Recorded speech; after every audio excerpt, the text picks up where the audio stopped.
several weeks since the first of the year, we've been looking at the life of Jesus, and with the resurrection and the celebration of Easter, that brings a conclusion to Jesus' earthly ministry.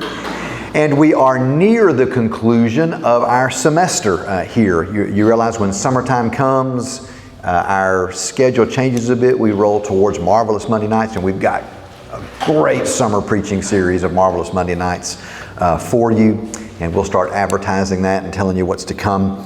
But we'll wrap up our Wednesday night schedule in 3 or 4 weeks. And so I thought with the remaining weeks, since we were looking at the life of Jesus, now we might look at the life of Paul. Paul is one of the people who was a contemporary of Jesus's. He was very likely in Jerusalem and aware of Jesus' ministry. He was a student under Gamaliel. He was a young man.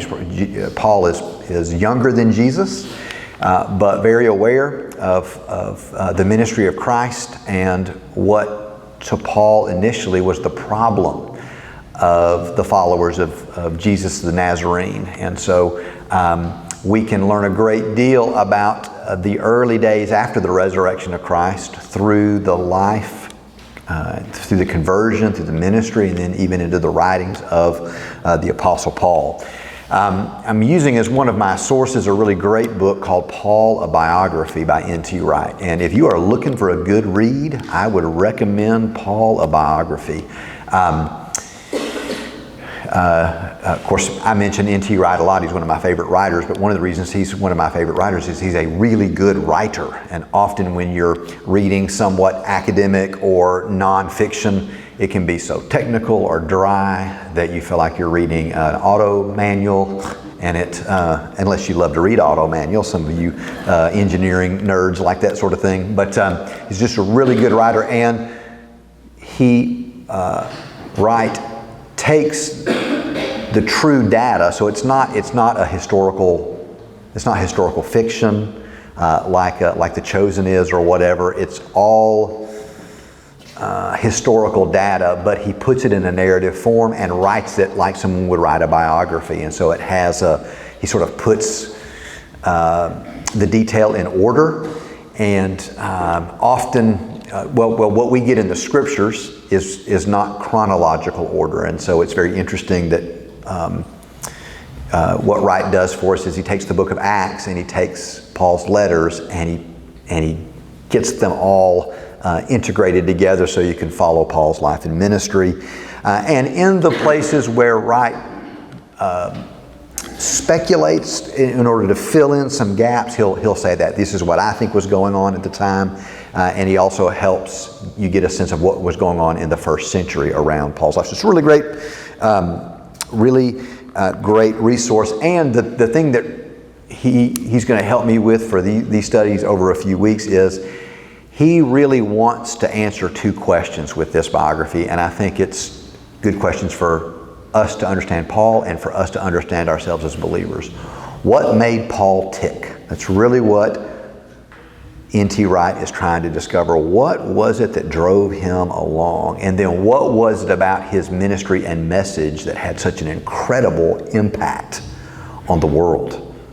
And maybe only, and it's a distant second, but it's second only to the influence of Christ himself. 16 chapters in Acts and 80 pages of letters. That's if you take all of Paul's letters, it adds up to 80 pages. Can you believe that? All of Paul's letters, 80 pages. But 16 chapters of his life and 80 pages of his writing have fueled the Jesus movement for 2,000 years. And so what was it about him? What made him tick? And what made Paul tick is what is rooted in his encounter with Jesus. And then what was it about the way he went about doing ministry that made his life so impactful? Because you need to know what makes you tick and what starts your engine. And you need to know what contribution you're assigned to make. What kind of legacy are you going to leave behind? How will the kingdom be impacted because of your life? And your attitude should not be, oh, I'm just one little person and I don't mean much or matter much, and probably no one will remember anything I ever said and did. Well, that's a bad plan, because you are made in the image of God. You're a miracle. There's nobody in the world like you, and I don't want to sound like a Barney video, for those of you who remember Barney videos, but it is true. You're very, very, very special in the sight of the Lord, and He has a very, very an eternal purpose for your life. And so He wants you to make a difference. And so Paul's a good person for us to look at, because was Paul perfect? No, the chief of sinners. You have this man who says, Paul was really lived his life with this recognition, and he never let this reality get very far from him, that he had killed Stephen. And I think a good case can be made that played a role in what Paul referred to as his thorn in the flesh. I think the sorrow, I think he learned to live guilt-free. Christians should not live in guilt. But I think certainly we look back on some of our decisions with sorrow. I think Paul sorrowed over his persecution of the church. In the letter to the Philippians, which was several decades after he had led in the murder of Stephen, he still says, I was a persecutor of the church. I was a persecutor of the church. That characterized my life. So, even though he's very flawed, and probably you're very flawed, I'm very flawed, yet the Lord was able to use him and wants to use us in an incredible way. So,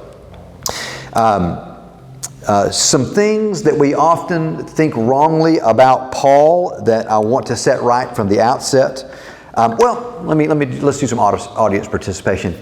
If we were to describe Paul, give me some adjectives or some phrases that might, when you think about the Apostle Paul, what do you think he was like? Dynamic. Dynamic, all right? Dynamic. What else? Disciplined. Disciplined. That's right. A man with a serious sense of focus. Passionate. Right? Very good. He was all in and turned all the way up. Okay. Not handsome, maybe. And he says this of himself, not much to look at. All right? Very smart. I think it's safe to say genius level intellect. Okay, a rule follower. All right, somebody who liked to think about how things were structured and how it all fit together. Jack Griffith says determined, and I would say yes, through unbelievable opposition. He not only through unbelievable opposition, but through clear prophecy of terrible trouble to come. I don't know what's going to happen to me, he says as he makes his final trip to Jerusalem, but I do know that chains await me, and maybe even death. And whatever the Lord wants me to do, I'm determined to finish the task He set out for me. All right, so dynamic and determined and ugly. Thank you, Carrie, from the back. And intelligent. But even though these were, in motion, character, he was meek. Yes, this deep sense of his total dependence on God. I don't bring anything. I determined to know among the Corinthians nothing. As smart as I am, I had to unlearn everything and learn one thing. All right, so this stunning humility. I didn't mean to what Steve said when he said, I am bold in my letters, but unimpressed in person. Okay, all right. Sorry, I don't want to mischaracterize you. Yes. The Corinthians were criticizing him because he sounded so smart when he wrote, but wasn't perhaps. And another contrast is Apollos. Apollos was, and the Corinthians liked Apollos. Probably this Adonis in his look and gifted in his speech, golden-tongued, and maybe Paul was a little, maybe even awkward, right? An acquired taste in the way he spoke. And when you read Romans, I think it's even Peter who says, Romans, whew, you gotta get an extra cup of coffee to roll all the way through Romans. The tightly packed argumentation that for ordinary people with ordinary intellect might sometimes be a little bit hard to follow. All right, I think all of these, yes sir? A lot of us, of course, were saved by somebody telling us the story. It seemed probably to him, no matter where he was going, no matter where he was thinking or writing, it took Jesus to save me. Yeah, man. I know I've told y'all this before. I think Jesus was watching from heaven as Paul was making his way to Damascus, and he said, I'm going to have to do this one myself. And so he's the one who confronts Paul and converts him and calls him in that moment. And so that's kind of where I was going to go with it. He's a very realistic spiritual person. Mm-hmm. There's almost like no distinction when he says to live is Christ and die is gain. Right.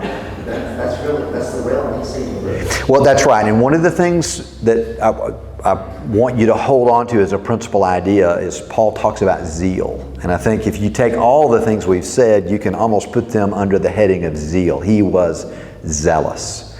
And Paul never stopped being zealous. He just says, the first part of my life, I was zealous in the wrong direction. I was 1,000 miles an hour, all out, nothing left, everything left on the field, going for it completely. I just was aimed in the wrong direction. And I think he was totally,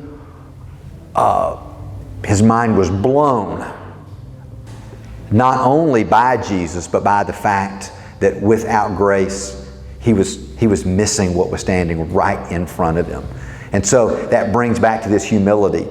I was so smart that I had missed what is so simple. And so Christ, Holy Spirit, if you don't help me, I won't know what I'm supposed to know. I won't do what I'm supposed to do. And so I've got to walk in total submission all the time, or I'll get something wrong and go in the wrong direction. And did Paul get things wrong after his conversion? Did Paul get things wrong after his conversion? Okay, any? He's a sinner. Right? But there's something in particular. Whether it was when he was let down out of the basket and ran, he later on felt he shouldn't have done that. I think that's right, and I've got a sermon that I'll preach this fall in, because I'm going to teach all the way through the book of Acts. And Paul, after he's converted, escapes Damascus in a basket. Y'all remember that story? And I think he was ashamed of that. And he goes from there to Arabia. And in the ways that it's spoken of in the book of Acts, I think Paul was like, that's the last time I run away from trouble. And one of the things that's crucial about Paul's theology is I think he has a theology of persecution, and I think Paul would find out where he was supposed to go next by the persecution. And so instead of avoiding persecution, he would walk towards it because that would blow him in the direction he was supposed to go. Yes, sir? On Sunday, sermons about the evidence that Jesus is real, and he's the way, the truth, and the life. And Paul's life, the changed life, is one of the most miracle evidences of that. That's right. The early church, after Paul comes to Jerusalem, their exclamation is, after Barnabas kind of speaks up for him, because when Paul showed up the first time to church in Jerusalem, what was their reaction? Run! The murderer is here. The Gestapo is here to get us. And it's Barnabas who stands up and says, well, hold on. Let's give this guy a chance. And then the story was the one who persecuted the church is now a follower of Jesus. The last person in the world that anyone would think would come to Jesus has come to faith. And really the only good explanation for that is Jesus is who he says he is and can do what he says he can do. All right? So maybe all of us in this room today would say, well, I don't have that level of charisma, or I'm just not that smart, or I'm not, you put a lot of pressure on me, I tend to wilt a little bit. Maybe don't have quite those characteristics in quite that amount as the Apostle Paul. Fair enough. All right? We're all different. But you have an assignment. And your gifts, even if you think, well, I don't have many, well, all the Lord needs is a mustard seed size of faith, and He can do amazing things through you. What is your assignment? Because Jesus is more than enough for you to do what you were created and redeemed to do. And you were bought with a price. Paul will say that to the Corinthians, that Jesus paid a lot for you, to have you and to win your heart, and to create a place in the new creation for you. And so, what are you willing to let Him do whatever He wants with you? Because here's the question. Well, I do think that what you get to see in Paul's life is what happens when somebody is totally surrendered to the will of God. And I think we can point to other people. You look at a Billy Graham. I think what made Billy Graham so effective is that he's an individual who said, I'm really going to be kind of full bore for doing only what the Lord wants me to do every single day. I think that characterized Billy Graham's life from his conversion all the way to the end. And as a result, very, very, very impactful. And I think if you're like me, I have to admit that a lot of my days, unfortunately, have been spent perhaps not being as completely surrendered as I needed to be. Could you agree with me that some of your days, you're not as surrendered to the Holy Spirit as you need to be? And so how would my day and days have been different had I just said what I was supposed to say and done what I was supposed to do, which is, Jesus, have your way in me. And so, now we can't do anything about the past, but starting today, would you be willing to take up that as the genuine mission of every believer, which is, with the day you've given me, God, I want you to do whatever you want to do in me. And Paul shows us what kind of impact a life like that can have. So, some things about Paul that I do want us to kind of let wash out of our system that give us the wrong idea about Paul is Paul did not convert from the religion of Judaism to the religion of Christianity. That is a misunderstanding, I think, in some degrees of Judaism, Judaism was just this set of rules. All Jews were just rule followers, checking off boxes and trying to prove their righteousness by their works. That's not a very nuanced understanding of Judaism or a nuanced understanding of religion. That's us reading something back into history rather than letting history speak for itself. First of all, for people in the first century, religion wasn't sort of some private, personal, spiritual matter. And so you would have your personal set of beliefs, and then you might abandon a personal set of beliefs to accept another set of personal beliefs. That's not what happened to Paul. That's not what happened to anyone. Religion was a way of living. And that's what you get in Paul is your spiritual life is total. And it encompasses every aspect of your existence. And Judaism meant a way of life. Torah meant a way of living in the world, a way of living out the covenant, a way of living out the story of God with His people. And Paul never quit thinking he was a Jew. If you had asked Paul at any moment in his ministry, are you a Jew? He would have said, yes, yes, I'm a Jew. I'm a Jew who has come to recognize the Messiah. I'm a completed Jew. We talk about, there's Messianic churches and that sort of thing. I think that's a better way to think about how Paul thought of himself. And that the truly faithful Jew, individual Jew, is the one who puts his faith in Israel's Messiah. So this hard distinction between Judaism and Christianity, and then it's grace or works. Now, are we saved by grace or works? Yeah. We're saved by, yes, we're saved by grace. but we're saved unto good works. All right? And so often Paul is portrayed as the apostle of grace, and he is. You are not saved by your works. But Paul would have, and makes clear that grace doesn't mean that sin abounds all the more. That's what Paul says in Romans chapter 6. Grace is as a cover-up for evil, or as a cover-up for sin. We have a new law. For Christians, what is our law?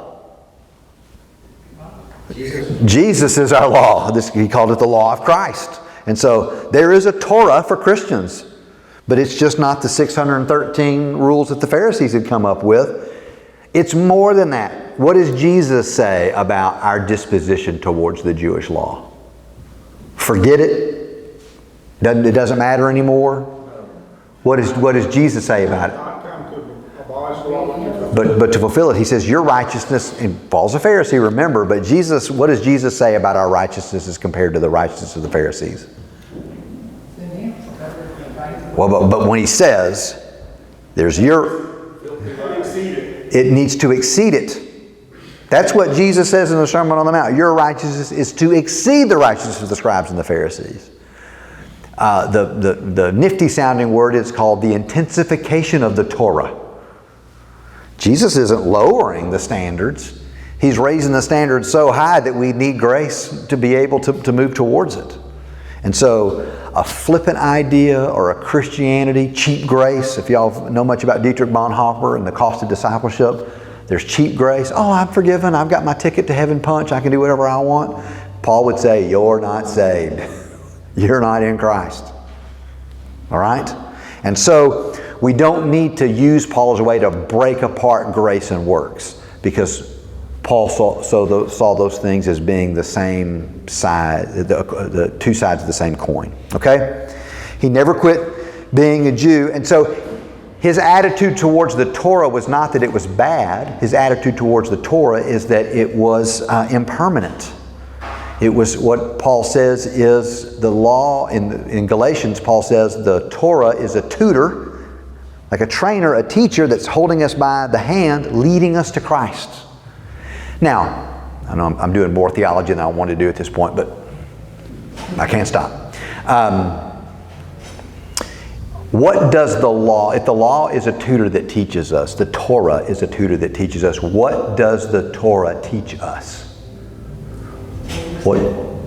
Okay, it teaches us the will of the Lord, but it also teaches us that we can't do it. All right, it teaches us about God's righteousness, and that there's a way we're supposed to live, but it also is the law that kills us because we can't fulfill it. It has this. It's not the law's fault. Paul will make this case, but it's our flesh's fault, because our flesh is broken. So that the law, even though it was intended for good, Paul will say it has a negative effect. I think I've used this illustration before. If you want the elementary school age kids in your neighborhood to walk on your grass, what's a great way to get them to walk on your grass? Put a sign that says, "Keep off my grass." Those fourth graders would not be interested in your grass at all. But there's something now, because there's something wrong with us, that the law actually awakens in us a desire to rebel. Right? Or to misuse the law as a way to grade others and to feel superior. But Paul's alternative is there's just no rules, do whatever you want. He says there's a new law. And it's a law that gets written on your heart. It's a law that invades you. And it's a law and a righteousness that's even greater than that of Pharisees. So another thing is Paul does not write an authoritative, systematic theology of Christianity. I think, and here's, I'm going to say something controversial. And if you want to fight with me, you can fight with me after we're done. Okay? I am not reformed in my theology. I'm not a Calvinist. I have a real problem with the 5 points of Calvinism. You may like Calvinism, and we can talk about that later. It's okay. We don't have to agree about that. But I think one of the things that is erroneous about Calvinism is a misuse of Paul. It's trying to jam Paul into theological categories that were invented many, many centuries after Paul was on the earth. And so in a desire to turn Paul's letters, which all of Paul's letters he's writing to solve one or two very specific problems, and everything that he writes about is in service of solving a problem. But when you yank the letters out of context and you break them apart and you stick this part onto that part and this part onto that part, you can get Paul to say certain theological things. Well, this may be an interesting illustration. I got interviewed a couple of days ago by the New York Times about the library stuff, all right? And my prayer is that what I said will not get clipped and jumbled around and take one sentence from here and one sentence from there and ram them all together so it doesn't say what I said, it says what the reporter wants to say, which is the opposite of what I want to say. So I pray that I hope she doesn't do that. But that's not fair to take someone's statements and then break them apart and reshuffle them so that they say what you want them to say. And I think a lot of the use of Paul is because they think he sat down to say, I'm going to write a beginning to end theological, organized theological statement of everything anyone might ever want to know about Christianity. And I think this is especially so for the book of Romans. And very often when you read certain theological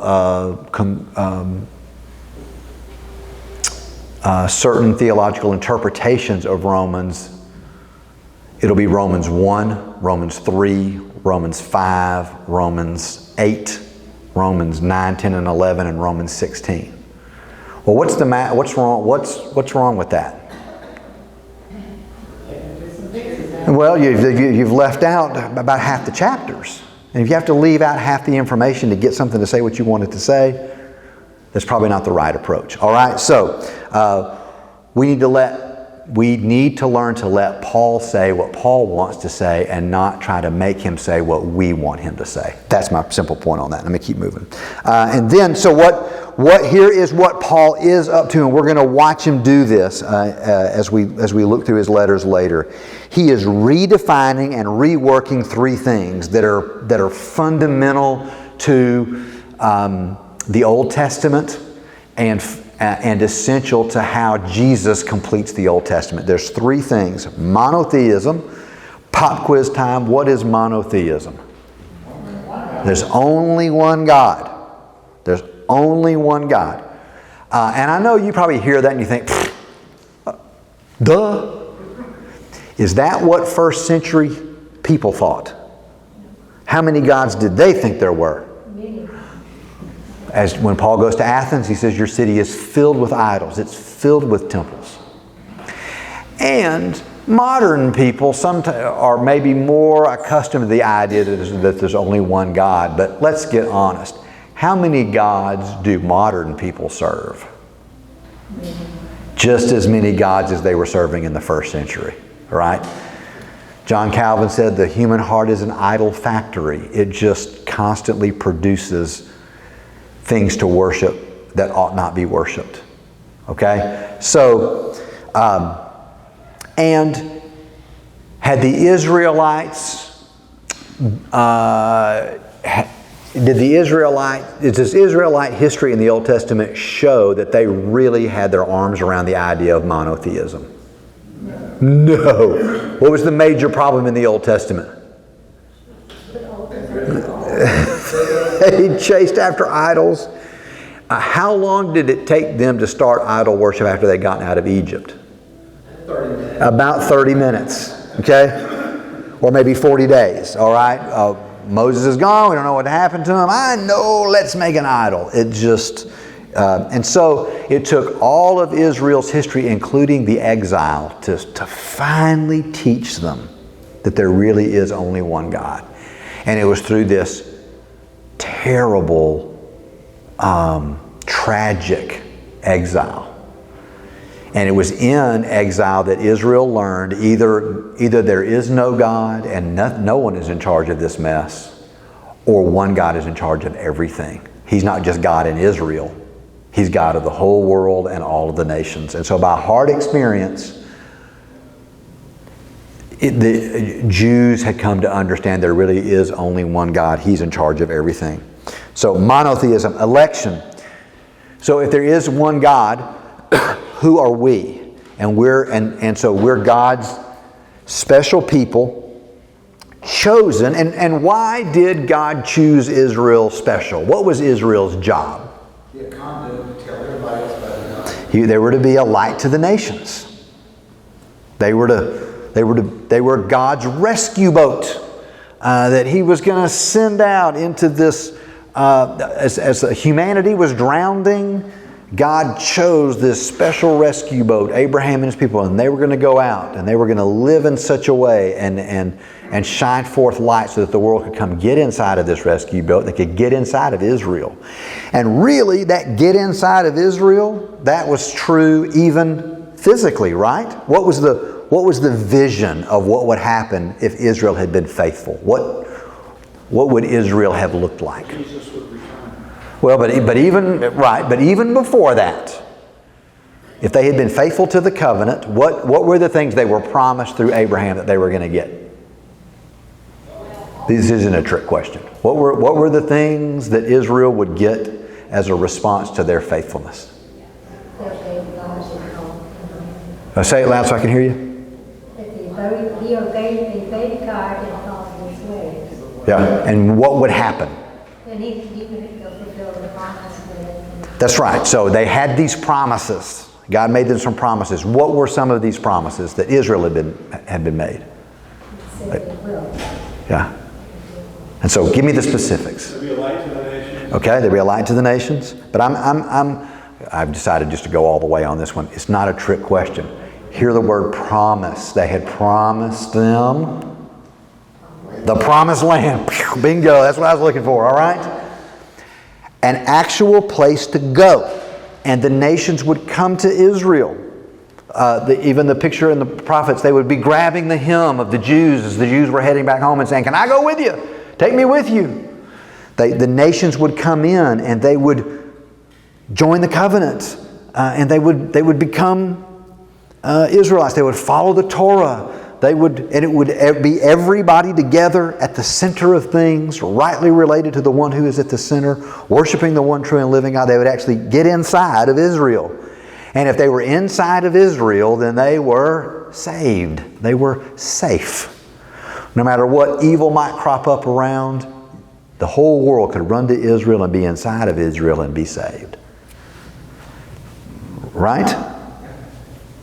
God was going to protect them. And right. And then there's this promise of this great king, a new David. All of that comes rushing together. Well, in the first century, had that happened? In the first century, was Israel a light to the nations with the nations streaming in to find salvation in Israel's God? No! And so that leads to the third thing, eschatology. Again, pop quiz time. What is eschatology? Anybody know? Study the end times. When will this happen? When will this happen? Yes. And so Jews of Paul's day, they know, they're convinced finally, there really is only one God. Secondly, they're convinced we really are God's people. Even though our history's been tough, yet He's held us together and He brought us, on one level, He's even brought us back from exile. But the Romans are in charge of us. The nations aren't coming. The people aren't faithful. When will these promises and how will these promises finally come true? Now, this had also been intensified in the first century because in Daniel 9 there was this 490-year promise that had been given. In 77s of years, the Messiah is going to come. The nations are going to be put in their proper place. The end will come. And so in and around the first century, there's even this heightened sense of awareness among Jews that the ages are getting ready to turn. Now, if you really believe that the ages are getting ready to turn, then what's a big question you might have on your mind? The world's fixing to end. What's in it for me? What's in it for me? Okay. Where do I need to be when that happens? There's going to be a dividing. There's going to be people who are inside the ark and people who are outside the ark. Boys and girls, which do you want to be? I want to be the inside the ark. And so the Jews began to have a multi-decade conversation about who is inside the ark. The Sadducees think one thing, but the Sadducees don't really believe in the end. But there's all kinds of different groups that begin to strategize. It's this version of the law. It's that version of the law. It's people who are here. It's people who are there. It's going to be because the temple has finally been cleansed. No. The temple is going to have to be destroyed and a whole new temple is going to have to come down. So there's all of this discussion. Who will be saved?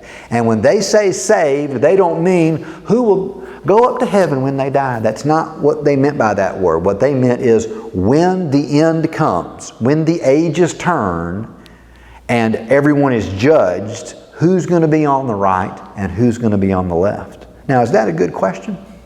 Yes, it is. It's the question. All right? But the Jews are trying to work out when is that going to happen and who is going to be on the right hand. You know, even James and John asked him, can we be at the right hand? That's right. Yeah, that's right. Yeah, you guys don't know what you're talking about, but that was on their minds even after Jesus ascended. Is now the kingdom going to be restored to Israel? They're wanting to know all of these things, and so and for Paul and the Pharisees. And this is really true of Orthodox Jews even to today. If Jews can find out what God wants them to do and they do it perfectly, the Messiah will come. If we can figure out what's required of us and we do it the way we're supposed to do it, the ages will turn. And so let's do it. And what the Pharisees had begun to do is they had decided that it was going to be the perfect following of Torah. And so question number one, well, what are the rules? How many commandments were there? 16. Right. Well, how many commandments were there at first? 10. That just apparently wasn't enough. And so we're going to have 613 commands. It's going to cover, again, every area. And basically what the Pharisees had done, all right, I'm giving you all kinds of pop quiz questions. When the Jews were carried off into exile, was there a place for them to make sacrifices and meet with God through sacrifice? No. Right? They don't have a temple. It's been destroyed. And so they got to figure out what they're going to do. And those that would become the Pharisees said, here's what we'll do. We'll just take as many of the temple rules as we can for being pure to go into the temple, and we'll turn those into daily application. The Pharisees said, we'll live ritually pure all the time. And that will substitute for sacrifice until God restarts the temple. And so they just combed all of the Torah and rules about garments and tassels, and then it said, bind the word as to your arms and as frontals on your forehead. When Moses gave that instruction, that was probably just an illustration. That's how close you want to keep the law to you, as if you tied it around your wrist and tied it around your forehead. But what did the Pharisees decide when they read that in the Nope. Actually go get some leather and some strips of Scripture and actually wrap it around your wrist and your head. Anything that they could find in the Old Testament that sounded like an instruction about what to do, they wanted to be doing it. And then that would be the sign that would mark them out when the Messiah came and started looking for His people. Is they're going to look a certain way. They're going to be found doing a certain set of things, and they're going to be in, and everybody else is going to be out. And so the Pharisees start to teach that the way to be saved when the end comes is to do what we tell you to do. And if all of Israel would begin to live that way and behave that way, God would come back. The exile would be over. God would come back to His temple, and Israel would be on top again. And then one additional element to that for Paul is that was all done in distinction to the Gentiles. So what had really been essentially lost is that Israel was going to be a light to the nations.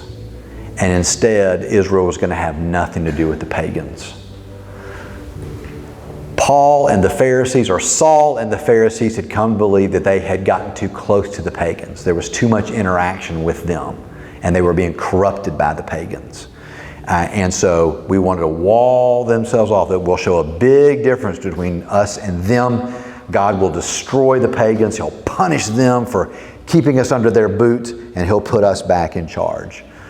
So this great pride had invaded the Pharisees and the legalistic Jews of the time. Okay, so let's look then at Paul, how Paul fits into this Pharisee story in the last few minutes that we have together. What was the background of a Second Temple, first century Pharisee? Now, why do I call it the Second Temple? Okay, Solomon's Temple. What happened to Solomon's Temple? It had been destroyed by the Babylonians. And then the Jews returned, and they built a temple. It was not the first temple, but the second temple. Very good. And so that time period is called Second Temple Judaism. The following of the Old Testament after the Old Testament had come to a conclusion, and after the Second Temple had been built. All right? Also, what characterized Judaism is that Jews lived all over the Roman Empire. They didn't just live concentrated in Israel, they lived all over the place. And that had an impact on what Judaism would look like. So, Paul grew up in Tarsus. He was known as Saul of Tarsus. Anybody know where Tarsus is? Asia Minor. Very good. It's in Asia Minor. It is in the region known then as Cilicia. It's now southeast Turkey.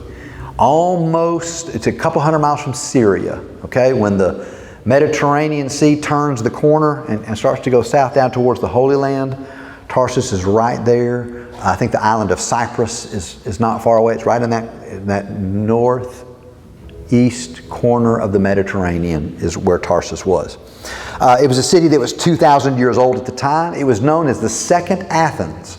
So if you're a young and very smart, precocious little boy, do you think it's being born in the second most important philosophical city in the Roman Empire is a good thing?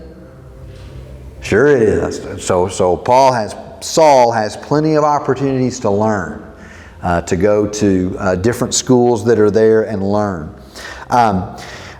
Jews had established a very, very significant outpost there. There are a lot of Jews living in Tarsus. And what's important about that is Tarsus is near Antioch, and Antioch is for the name Antiochus. And Antiochus was one of the rulers of the Seleucid Empire, which was the general who ruled after Alexander the Great had died. And Antiochus was this unbelievable persecutor of Jews. He killed them. He would force them to eat meat. He hated Judaism. And so in that environment in Tarsus, the Jews had learned by hard experience how to live their faith. There's a lot of pressure to abandon their Judaism and to just become Greeks. But they had stood strong in Tarsus, and so there was a real conscious sense of their identity. The analogy I would use is, have anybody ever seen ultra-Orthodox in New York City? Have you ever been to New York City and seen ultra? Do they look different than everybody else? Yes. What are some of the things that mark an ultra-Orthodox New York Jew? Okay, the tassel, the hair with the... And the hats. There's a couple of different hats, and the hats, by the way, are very important. Russian ultra-Orthodox, gigantic fur hat. All right? And other ones with the flat hat, it's Eastern European Orthodox Jews, but the hats are important, and no matter how hot it gets, some have long beards, some don't, and so there's different rules about what's trimmed and where and how. But the point is, they look very different from the surrounding community, and that's intentional. And so Paul or Saul also grew up in that environment, in close contact with the Greeks, benefiting from access to their learning, but also knowing we're not them. We don't want to be like them. We're going to stay to ourselves, and it's important that we don't mix or mingle too much with the pagans who are around us. It was a very, very fertile area of the world. They were cotton. One of the things they farmed was cotton. They were known as a linen, a place where linen and cloth was produced.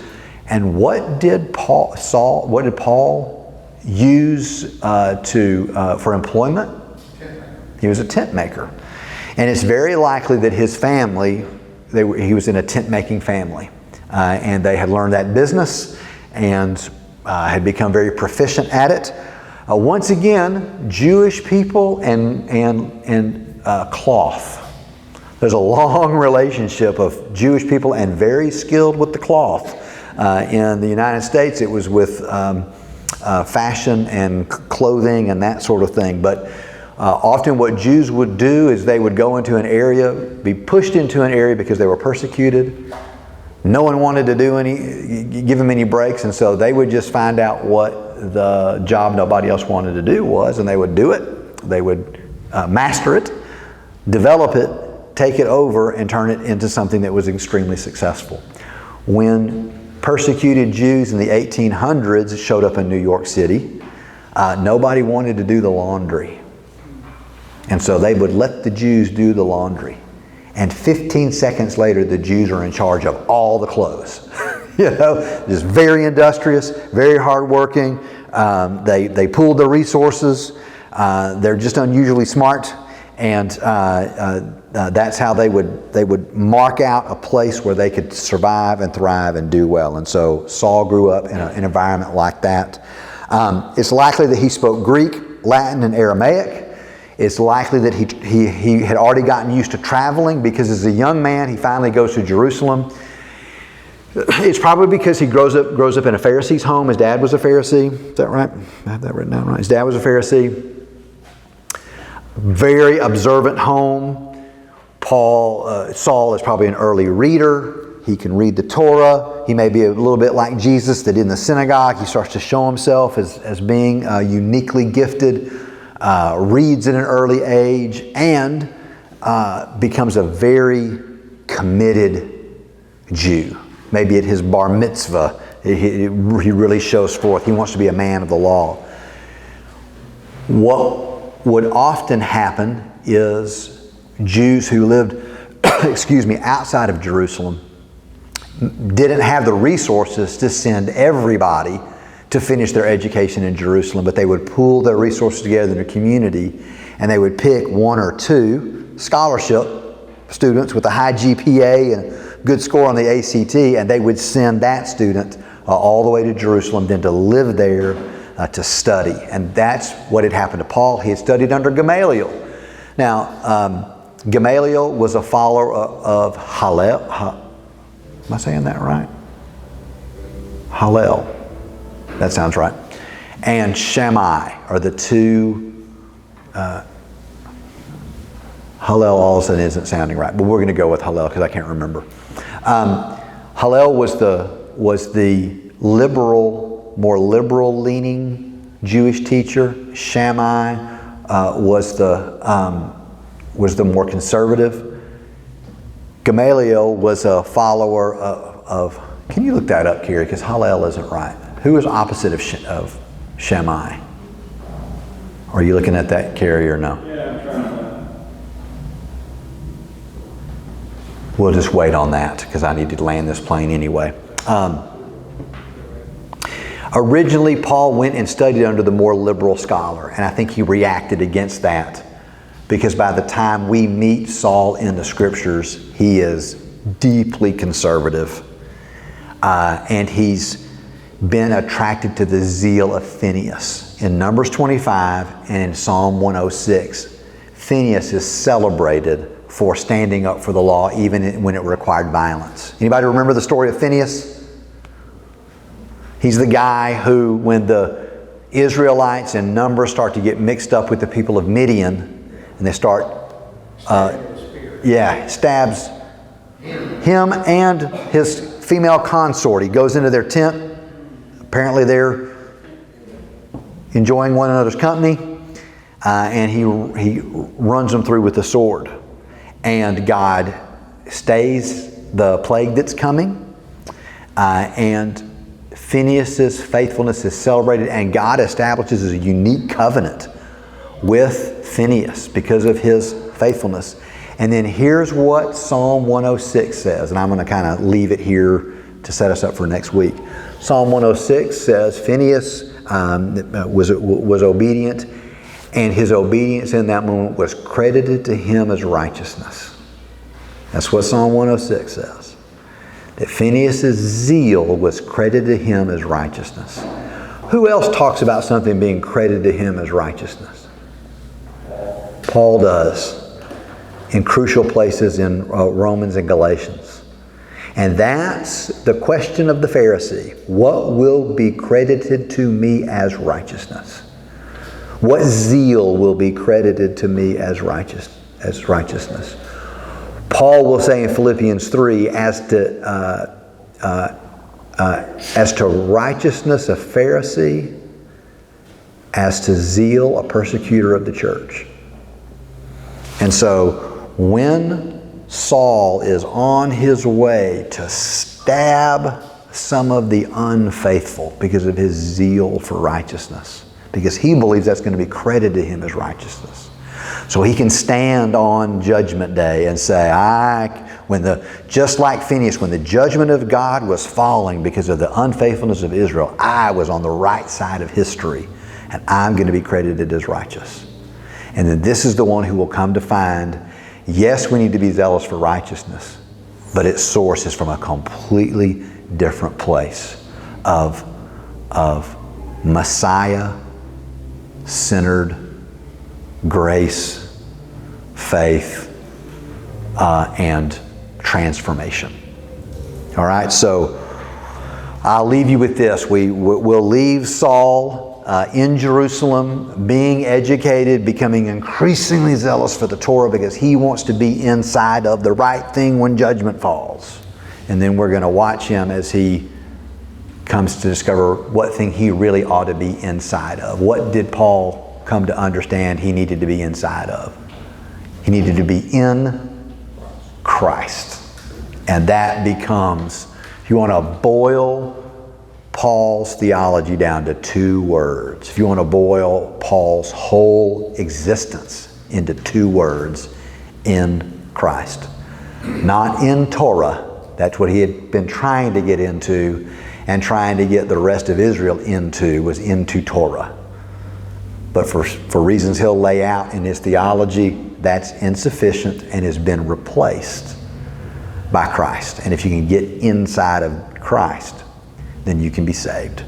And it can be credited to you as righteousness. All right? So, that's probably enough for one day. But I look forward to seeing if we can learn to follow Jesus like Paul did. Let's pray together.